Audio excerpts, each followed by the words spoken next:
ఈ నెల 27 నుంచి 29 వరకు ఇంద్రకీలాద్రిపై శాకంబరి ఉత్సవాలు. శాకంబరి దేవిగా భక్తులకు కనువిందు చేయనున్న కనకదుర్గమ్మ.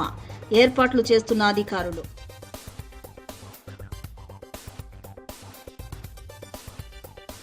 నీట్ పేపర్ లీక్ ఘటనకు నైతిక బాధ్యత వహిస్తూ కేంద్ర విద్యాశాఖ మంత్రి ధర్మేంద్ర ప్రధాన్ రాజీనామా చేయాలి. సిపిఐ రాష్ట్ర కార్యదర్శి గుజ్జల ఈశ్వరయ్య డిమాండ్.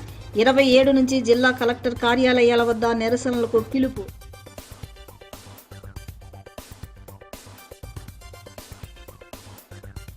ఇంద్రకీలాద్రిపై వైభవంగా సాగుతున్న ఆషాఢ మాసోత్సవాలు. పాలక మండలి తరపున అమ్మవారికి ఆషాఢ సార సమర్పించిన చైర్మన్ బొర్ర రాధాకృష్ణ. ఘన స్వాగతం పలికిన ఈవో సీనా నాయక్.